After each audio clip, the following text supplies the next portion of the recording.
तो स्टूडेंट्स, आज हम क्वेश्चंस करेंगे। इसमें ज़्यादातर क्वेश्चंस स्टोरेज क्लास से रिलेटेड हैं। स्टोरेज क्लास हमारे पास क्या होता है? स्टोरेज क्लास एक तरीका है किसी भी वेरिएबल को पूरी तरह से डिक्लेयर करने के लिए। So storage class is used to declare और define a variable completely. Define a variable या आइडेंटिफायर कंप्लीटली, राइट। कौन कौन सी स्टोरेज क्लासेस होती हैं? स्टोरेज क्लासेस होती हैं जैसे ऑटोमेटिक स्टोरेज क्लास होती है, ऑटो जिसको बोलते हैं। देन स्टैटिक स्टोरेज क्लास होती है, ठीक। एक्सटर्न और रजिस्टर, ये स्टोरेज क्लासेस हैं। रजिस्टर, तो इन्हीं के बारे में कुछ क्वेश्चंस हैं यहाँ पर, उनको ध्यान से करेंगे। बहुत अच्छा टॉपिक है, अच्छे से तैयार होगा और उसमें कई सारी और प्रॉपर्टीज भी सारी यहीं पर यूटिलाइज हो जाएंगी। तो अगर आपने इन सब को तैयार कर रखा है, एक बार इनकी डेफिनेशन को रिवाइज कर लेंगे तो क्वेश्चंस और ज्यादा समझ आएंगे। नहीं तो इन्हीं क्वेश्चंस के थ्रू आपके कॉन्सेप्ट्स क्लियर हो जाएंगे, ठीक। चलिए करते हैं। तो पहला क्वेश्चन में एक फंक्शन है, इसके अंदर एक स्टैटिक टाइप का वेरिएबल है जिसकी वैल्यू है 16। अब स्टैटिक स्टोरेज क्लास की एक प्रॉपर्टी होती है। प्रॉपर्टी क्या होती है? It retains value in different function calls, in different function call and loop.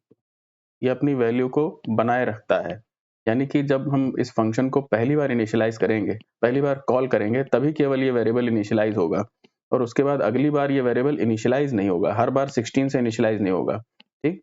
तो इनिशियलाइजेशन को वो स्किप कर देगा सेकेंड टाइम जब हम कॉल करेंगे, ठीक। इसको याद रखना है। सब मेन में गए, मेन में यहाँ पे एक फॉर लूप है। फॉर लूप में ये इनिशियलाइजेशन है जो एक बार होगा, बाकी ये दो चीजें बार बार होती रहेंगी, कंडीशन और अपडेशन। फॉर लूप है वैसे ही चलेगा, एक बार इनिशियलाइज होगा, फिर कंडीशन टेस्ट होगी, कंडीशन ट्रू हो जाएगी तो हम बॉडी में जाएंगे, इसको रन करेंगे, फिर अपडेशन पे आएंगे, फिर कंडीशन पे जाएंगे, अगर ट्रू हो जाएगी फिर बॉडी में जाएंगे, फिर अपडेशन पे आएंगे। इस तरह से ये चलता रहेगा, जो कि pre test loop for loop की प्रॉपर्टी है। बस इसमें ये ध्यान रखना है कि जब भी ये फन फंक्शन कॉल होगा तो ये क्या रिटर्न करेगा? ये रिटर्न कर रहा है नम माइनस माइनस, यानी कि नम की वैल्यू जो भी है वो रिटर्न हो जाएगी और रिटर्न होने के बाद फिर वो डिक्रीमेंट होगा, क्योंकि ये पोस्ट डिक्रीमेंट भी है, ठीक। तो सबसे पहली बार जब से पहले फॉर लूप के हिसाब से यहाँ पर फन इनिशियलाइज हुआ, इनिशियलाइजेशन में फन कॉल हुआ, तो फन कॉल हुआ तो फन ने अपनी जगह पर क्या छोड़ दिया? 16 छोड़ दिया, यहाँ पर इनिशियलाइजेशन हो गया, इसकी जगह पर 16 आ गया, यानी नम की वैल्यू 16 है। अब इनिशियलाइजेशन के बाद कंडीशन पे जा रहा होगा, जब ये इनिशियलाइजेशन से कंडीशन पे जा रहा होगा उस समय नम की क्या वैल्यू हो चुकी होगी? नम की वैल्यू अभी 16 है यहाँ पर। फिर अगला स्टेटमेंट क्या रन होता है? इनिशियलाइजेशन के तुरंत बाद कंडीशन। जब जब कंडीशन पे जा रहा होगा उस समय नम डिक्रीमेंट हो गया होगा, यानी कि ये 15 हो गया होगा। तो यहाँ पर कितनी वैल्यू आ गई? 15। 15 कैसी वैल्यू है? एक ट्रू वैल्यू है। 15 ट्रू वैल्यू है, इसलिए बॉडी में जाएगा और बॉडी में जाते समय यहाँ पर फन कॉल हुआ है, ठीक। फन कॉल हुआ यानी कि नम रिटर्न हो जाएगा। यहाँ पर नम कितना है? 15, सो 15 यहाँ पर आ जाएगा। अब जब ये यहाँ 15 ट्रू वैल्यू लेकर के हम यहाँ पर जा रहे होंगे प्रिंटफ के अंदर, प्रिंटफ में फन कॉल किया गया, तो जब यहाँ से यहाँ जा रहे होंगे उस दौरान नम माइनस माइनस होना बाकी है, तो ये 15 की जगह क्या हो जाएगा? 14। तो यहाँ पर जो फन की वैल्यू है वो 14 यहाँ पर रहेगी, तो 14 प्रिंट हो जाएगा क्योंकि प्रिंटफ के अंदर है। अब प्रिंटफ से जब वापस हम अपडेशन में जा रहे होंगे उस समय जो फन के यहाँ क्या छूटा था? नम माइनस माइनस, तो नम तो प्रिंट हो गया, माइनस माइनस होना बाकी है, तो फिर ये 14 की जगह क्या हो जाएगा? 13। तो इस अपडेशन वाले में फन की वैल्यू हो गई 13। अब फिर अपडेशन के बाद क्या होता है? टेस्टिंग पे जाएगा, टेस्टिंग में जाते समय क्या हो जाएगा? ये 12 हो जाएगा, ठीक। टेस्टिंग में जाते समय 12 हो गया, 12 एक ट्रू वैल्यू है तो बॉडी के अंदर जाएगा, यहाँ पर जाएगा, उस समय 12 से क्या हो चुका होगा? 11, और 11 क्या हो गया? प्रिंटफ के अंदर है तो 11 प्रिंट हो गया, ठीक। अब फिर से अपडेशन में जाएगा, अपडेशन में जाएगा तो 11 की जगह क्या हो जाएगा? तब तक 10, अपडेशन में 10 हो गया। अपडेशन के बाद तुरंत कहाँ जाता है? कंडीशन टेस्टिंग में, कंडीशन टेस्टिंग में जाते समय क्या हो जाएगा? 9 हो जाएगा, ठीक। 9 एक ट्रू वैल्यू है तो प्रिंटफ में जाएगा, प्रिंटफ में जाते समय क्या हो जाएगा? 9 की जगह 8 हो जाएगा और 8 प्रिंट हो जाएगा, ठीक। इसलिए 8 प्रिंट हो जाएगा। इसी तरह से 5 आएगा और 2 आएगा, सो ये 3 के गैप पर आएगा क्योंकि फन फंक्शन 3 बार कॉल हो रहा है ना। सबसे पहले टेस्टिंग में, फिर बॉडी में, फिर अपडेशन में, फिर टेस्टिंग में, फिर बॉडी में, फिर अपडेशन में। इस तरह से ये चलता रहेगा। चलिए आगे बढ़ देते हैं। तो 8 प्रिंट हो गया। 8 प्रिंट होने के बाद ये कहाँ जाएगा? अपडेशन में। अपडेशन में जाएगा तो 8 की जगह 7 हो जाएगा तब तक। फिर अपडेशन से टेस्टिंग में जाएगा। टेस्टिंग में जाएगा तो क्या हो जाएगा? 6 हो जाएगा नम। ठीक, 6 एक ट्रू वैल्यू है, तुरंत बॉडी में जाएगा। बॉडी में जाएगा तो 5 हो जाएगा और 5 प्रिंट हो जाएगा, इसलिए मैं टिक लगा देता हूँ। 5 हो जाएगा और 5 प्रिंट हो जाएगा। अब ये अब प्रिंटिंग हो गई, माने कि लूप के अंदर बॉडी चल गई, बॉडी के बाद अपडेशन में जाएगा फिर से। तो 5 का क्या हो जाएगा इस बार? 4 हो जाएगा। कहाँ पर? अपडेशन में। 4 से फिर कंडीशन में टेस्टिंग में जाएगा, तब तक क्या हो जाएगा? 3 हो जाएगा। नम माइनस माइनस का पोस्ट डिक्रीमेंट हर बार चल रहा है, तो यहाँ पर 3 हो जाएगा। 3 हो जाएगा, 3 एक ट्रू वैल्यू है, तो फिर से यहाँ पर फन में आएगा। फन में आने पर क्या हो जाएगा? 2 हो जाएगा और 2 प्रिंट हो जाएगा। फिर 2 के बाद कहाँ जाएगा? अपडेशन में जाएगा। अपडेशन में जाएगा तो क्या हो जाएगा? 1 हो जाएगा। ठीक, और अपडेशन से जब टेस्टिंग में जाएगा तो 0 हो जाएगा, और जैसे ही 0 वैल्यू हो गई तो लूप फेल हो जाएगा, बस खत्म हो जाएगा। नेक्स्ट क्वेश्चन में देखें। अब यहाँ पर लिखा है int x इक्वल टू 10 और अगली लाइन लिखी है static int y is equal to x। अब ये एरर है, क्योंकि यहाँ पर जो x वैल्यू है, x is not a constant, और स्टैटिक की ये प्रॉपर्टी है कि इसकी कॉपी जनरेट नहीं हो सकती और इसको कोई वेरिएबल वैल्यू से इनिशियलाइज नहीं कर सकते, इसको कांस्टेंट वैल्यू से इनिशियलाइज करते हैं, इसीलिए इसमें एरर है।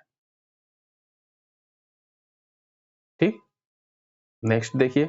तो कोई भी ऐसा केस जहां पर किसी वेरिएबल की वैल्यू कांस्टेंट नहीं है, वो बदल सकती है, वो एरर होगा स्टैटिक के केस में। स्टैटिक ऐसे किसी भी वैल्यू को एक्सेप्ट नहीं करता। तो नेक्स्ट देखिए आउटपुट फाइंडिंग क्वेश्चन में अब क्या आ गया? अब आ गया है एक्सटर्न। एक्सटर्न क्या है? एक एक्सटर्नल वेरिएबल है, यानी कि एक्सटर्न का मतलब है कि आपने वेरिएबल को, जहां एक्सटर्न की हेल्प से हम एक बहुत इंपॉर्टेंट डिफरेंस देखते हैं वेरिएबल के ऑपरेशंस में, कि जब हम एक्सटर्न लगा के किसी वेरिएबल को लिखते हैं तो यहाँ पर क्या है? ये a is only declared not defined. a is only declared not defined. और डिक्लेरेशन का मतलब क्या होता है कि memory space is not reserved for a। Memory space a को मिला ही नहीं। मेमोरी स्पेस तब मिलता है जब वेरिएबल डिफाइन होता है, नॉट रिजर्व्ड। a के लिए कोई मेमोरी स्पेस रिजर्व नहीं हुआ है। वो रिजर्व तब होगा जब वो डिफाइन होगा, यहाँ डिफाइन नहीं होता है। ठीक, तो a की वैल्यू की डेफिनेशन कहीं एक्सटर्नली इस कोड से बाहर कहीं दे सकते हैं, इस फंक्शन से बाहर या इस प्रोग्राम के बाहर कहीं भी दे सकते हैं। Static char j is equal to e, ये करेक्ट है, क्योंकि e यहाँ पर एक कांस्टेंट वैल्यू है जिसकी कुछ आस्काई वैल्यू है। ठीक, तो j को तो ये वैल्यू दी जा सकती है, लेकिन a के पास कोई भी वैल्यू स्टोर करने के लिए मेमोरी स्पेस ही नहीं है। और जब हम प्रिंटफ में गए तो यहाँ लिख रहे हैं हम plus plus a।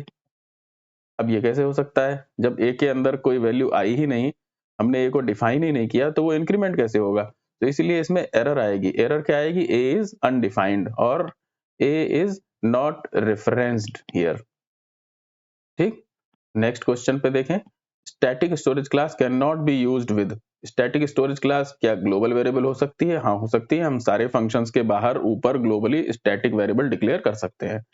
Functions formal parameter नहीं, फंक्शन के अंदर फॉर्मल पैरामीटर में स्टैटिक नहीं दे सकते। सपोज एक ये फंक्शन है, तो हमने यहाँ पर अगर लिखा स्टैटिक इंट आई, है ना, फॉर्मल पैरामीटर का मतलब ये हुआ।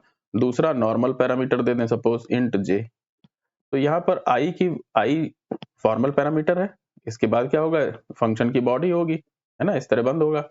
सो फंक्शन की बॉडी में हम अब क्या होगा? जब फंक्शन को कॉल किया जाएगा तो उस समय आई को हम अलग अलग वैल्यूज देंगे।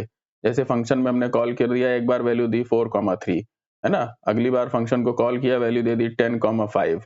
तो हम आई की वैल्यू एक बार 4 दे रहे हैं, एक बार 10 दे रहे हैं, इसका मतलब हम वैल्यू बदल रहे हैं, माने कि आई को मल्टीपल टाइम्स हम इनिशियलाइज कर रहे हैं, है ना। और ये against the rule of static है, क्योंकि स्टैटिक मल्टीपल टाइम इनिशियलाइज नहीं हो सकता, उसको एक कांस्टेंट वैल्यू देनी पड़ती है। ठीक, इसीलिए हम फंक्शन के फॉर्मल पैरामीटर में स्टैटिक यूज नहीं कर सकते। फंक्शन के नेम को हम स्टैटिक बना सकते हैं, लोकल वेरिएबल को भी स्टैटिक बना सकते हैं। ठीक, इवन जावा में आपने पढ़ा होगा स्टैटिक वॉइड मेन, फंक्शन को स्टैटिक बनाया जा सकता है। ठीक, फिफ्थ क्वेश्चन में देखें, यहाँ पर ये स्टोरेज क्लास से ज्यादा स्कोप से रिलेटेड चीज है। तो हम देखेंगे कौन सा वेरिएबल कहाँ से कहाँ पर वैलिड है, यानी उसका स्कोप विजिबिलिटी कहाँ पर है ना, वो कहाँ से एक्सेसिबल है। तो ए की वैल्यू 8 और बी की वैल्यू 25 दी, फिर ए की वैल्यू यहाँ पर ये एक ए है जो कि इस बाहर वाले स्कोप में है, और ये एक बी भी है यहाँ पर। ठीक, यहाँ पर एक ये ब्लॉक जनरेट किया गया। इस तरह से हम कहीं भी ब्लॉक बना सकते हैं, राइट। जरूरी नहीं है कि ब्लॉक के ऊपर कोई हेडिंग हो, जैसे मेन के अंदर मेन एक हेडिंग है और यहाँ पर ये पूरा एक ब्लॉक है, और हम ऐसा भी ब्लॉक बना सकते हैं जिसमें कुछ सेट ऑफ स्टेटमेंट्स को पेयर ऑफ करली ब्रेसेस के बीच में लिख दिया गया है। ठीक, सो ए की वैल्यू यहाँ पर 8 गिवन है, बी की वैल्यू 25 गिवन है, और अगली ही लाइन में a is equal to a minus 2 कर दिया, तो ए कितना हो गया, 6 हो गया ये। ठीक, अब हमने ब्लॉक बनाया, ब्लॉक के अंदर गए और ब्लॉक के अंदर हमने एक और बी बनाया है। ठीक, सो ब्लॉक के अंदर हमने एक नया बी बनाया। अब ये वाला बी अलग है और बाहर वाला बी अलग है, और इसके अंदर वैल्यू भी दे दी 10। ठीक है, फिर जब हमने ए प्लस प्लस किया, अब इस ब्लॉक के अंदर तो ए नहीं है, ए तो बाहर है, तो यहाँ पर ये रूल होता है कि कोई भी चीज अगर बाहर है तो वो अंदर से एक्सेसिबल हो जाएगी, लेकिन रिवर्स एक्सेस नहीं होगा कि बाहर से हम अंदर की वैल्यू को एक्सेस कर लें, ये गलत है। अंदर से हम बाहर की वैल्यू एक्सेस कर सकते हैं। तो इसीलिए ए प्लस प्लस होने की वजह से क्या हो जाएगा, 6 की जगह 7 हो जाएगा इंक्रीमेंट करने पर, नेक्स्ट लाइन तक जाते जाते। और b is equal to b plus 5 किया है वो। अब यहाँ पर क्या है कि b की वैल्यू जब वो ढूंढेगा तो सबसे पहले करंट ब्लॉक में ढूंढेगा, अगर यहाँ नहीं मिलेगा तब बाहर देखेगा। जैसे a प्लस प्लस के केस में क्या है कि इस ब्लॉक के अंदर a नहीं है, तो a उसने बाहर वाला ले लिया, ठीक, क्योंकि बाहर से एक्सेसिबल है। अब b के केस में क्या है, b अंदर एक्सेसिबल है, तो अंदर वाला ही बी पहले लेगा। अगर यहाँ बी ना होता तब बी 25 वाले को एक्सेस करता और उसको 30 बना देता, लेकिन अभी क्या ये अंदर वाले बी को जो है कि 10 था उसमें 5 ऐड करके उसको 15 बना देगा। फिर ये ब्लॉक बंद हो गया, हम बाहर चले गए, अब प्रिंट कर रहे हैं ए और बी की वैल्यू। तो ए की क्या वैल्यू प्रिंट होगी, जो ये वाला वैल्यू है, यानी कि 7, क्योंकि 7 एक्चुअली में बाहर थी और हमने अंदर से बाहर की वैल्यू को चेंज कर दिया तो 7 हो जाएगी। और बी की कौन सी वैल्यू लेगा, अब बी की वैल्यू ये अंदर से नहीं ले सकता है ना, तो ये वाला बी यहां से इसको एक्सेस नहीं कर सकता, तो ये बी कौन सा एक्सेस होगा, जो बाहर था, तो ये एक्सेस हो जाएगा बी, इसीलिए बी की वैल्यू 25 हो जाएगी। ठीक, ओके। नेक्स्ट क्वेश्चन में देखें, अब रजिस्टर नाम का भी एक स्टोरेज क्लास होता है जिसमें मेमोरी लोकेशन रजिस्टर होती है। सीपीयू के पास कुछ फिक्स्ड रजिस्टर्स होते हैं, राइट, जैसे AX, BX, CX, DX, और रजिस्टर्स के नेम्स होते हैं, रजिस्टर का एड्रेस नहीं होता है। ठीक, रजिस्टर्स हैव नेम्स, रजिस्टर के पास नेम्स होते हैं, नॉट एड्रेस। हम रजिस्टर का एड्रेस कंप्यूट नहीं कर सकते। जैसे कोई वेरिएबल है तो उसमें हमने एम्परसेंड लगाया तो उसका एड्रेस निकाल दिया, जाए %i। अगर i एक वेरिएबल होता, नॉर्मल वेरिएबल, रजिस्टर वेरिएबल नहीं, नॉर्मल वेरिएबल, तो हम इसका लिख देते कि ये क्या है, ये बताता है एड्रेस ऑफ i।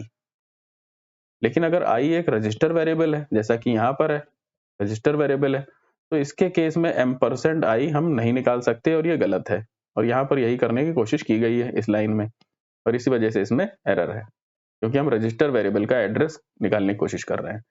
नेक्स्ट देखें, which of the following could not be return type by a function. Function का कौन रिटर्न टाइप नहीं बन सकता, इंटीजर रिटर्न कर सकता है फंक्शन, वॉइड भी रिटर्न टाइप हो सकता है, और वॉइड का मतलब होता है no return type, float value भी रिटर्न टाइप हो सकती है, लेकिन एरे नहीं रिटर्न हो सकता है।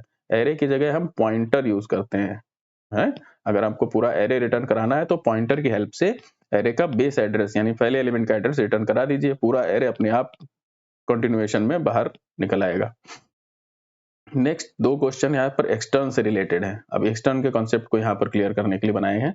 तो मेन के अंदर हमने यहाँ पर एक्सटर्न बनाया, एक वेरिएबल को एक्सटर्न डिक्लेयर कर दिया, ठीक, उसका स्टोरेज क्लास एक्सटर्न है। इसका मतलब है कि ये वेरिएबल कहीं पर बाहर डिफाइन होगा एक्सटर्नली, या तो इस सेम कोड में होगा या इस सेम कोड के बाहर किसी और प्रोग्राम में भी हो सकता है, एक्सटर्नली डिफाइंड होगा। ठीक, तो यहाँ पर क्या हुआ है, सिर्फ ये डिक्लेरेशन हुआ है, वेरिएबल डिफाइन नहीं हुआ है, और अगली ही लाइन में हम इसको प्रिंट करने जा रहे हैं। तो क्या ये यहाँ पर प्रिंट होने देगा, नहीं, क्योंकि वेरिएबल तो अभी डिफाइन ही नहीं हुआ है, तो इसीलिए ये क्या एरर देगा, अनडिफाइंड रेफरेंस टू i, इस लाइन की वजह से एरर देगा। आप इस लाइन को कमेंट कर दीजिए और फिर प्रिंट करके देखिए क्या होता है। ठीक, फिर क्या होगा, फिर ये एक्सटर्न इंट i है, अब ये int i is equal to 10 define किया हमने, और ये इसकी वैल्यू को प्रिंट करना चाहिए। ये आप खुद करके देखिए, क्या पता इसमें भी एरर दे दे, राइट, क्योंकि एक्सटर्न के चक्कर में एक्सटर्नली होना चाहिए। अभी अगले क्वेश्चन में भी ये कॉन्सेप्ट क्लियर होगा। सिमिलर टाइप ऑफ क्वेश्चन है। अब यहाँ पर देखिए int i is equal to 10 दिया है, ठीक बात है। फिर printf i कर रहे हैं, यहाँ पर भी ठीक बात है। लेकिन अभी हम प्रोग्राम पूरा पहले कंपाइल करता है ना, जब तक एक भी एरर आएगी तब तक आउटपुट नहीं देगा, इसीलिए हमें पहले अंदर जाना होगा। अब एक्सटर्न इंट i कर दिया। एक्सटर्न इंट i का मतलब है कि i की वैल्यू कहीं एक्सटर्नली डिफाइंड है। अब ये हम क्या कर रहे हैं, हम अंदर से बाहर की वैल्यू को एक्सटर्नली उल्टा एक्सेस करने की कोशिश कर रहे हैं। अगर बाहर होता और अंदर की वैल्यू एक्सेस कर रहे होते तब ठीक था, ठीक। तो अगर यहाँ पर एक्सटर्न इंट i लिखा है हमने, ठीक है, और फिर हम इसको प्रिंट कर रहे हैं, तो अभी यहाँ पर भी अनडिफाइंड रेफरेंस i वाली एरर आएगी इसकी वजह से भी। अगर हम ये एक्सटर्न इंट i को यहाँ से हटा दें, अगर एक्सटर्न इंट i को हटा दें तब तो बहुत आसान हो जाएगा। i की वैल्यू 10 है, तो ये i बाहर वाले को देख करके 10 प्रिंट कर देगा, और अंदर वाला जो printf है वो भी बाहर से वैल्यू उठा करके प्रिंट कर देगा। लेकिन एक्सटर्न यहाँ पर डिक्लाइन करने की वजह से ये इससे कनेक्ट नहीं हो पा रहा है। इसकी वजह से लिंकर एरर है एक्चुअली में, जिसको कि कंपाइलर ही डिस्प्ले करता है, इसलिए इसको कंपाइलर एरर बोलते हैं, ठीक। तो दोनों ही केसेस में एरर आएंगी। लास्ट क्वेश्चन यहाँ पर कंटिन्यू पर बेस्ड है। तो कंटिन्यू कब चल रहा है, कंटिन्यू क्या करता है, करंट इटरेशन को स्किप कर देता है और नेक्स्ट इटरेशन पे चला देता है। जब भी i की वैल्यू 2 होगी ये printf नहीं चलेगा। तो यहाँ पर देखें i की वैल्यू क्या है और j की वैल्यू क्या है, एक बार इसको यहाँ पर ट्रेस कर लेते हैं, सिंपल। तो i की इनिशियल वैल्यू 1 है, ठीक। अंदर गए, i की वैल्यू कौन कौन सी है, दो ही बार i चल रहा है, एक बार i 1 के लिए है, एक बार i 2 के लिए है। तो जब i की वैल्यू 1 होगी तब j वाला लूप कितना चलेगा, एक बार 1 के लिए, एक बार 2 के लिए और एक बार 3 के लिए। तो प्रिंट होगा, क्योंकि कहीं भी i की वैल्यू 2 नहीं हुई ना, इसलिए ये i की वैल्यू 1 पर j1 है, तो 1 1 प्रिंट हो जाएगा।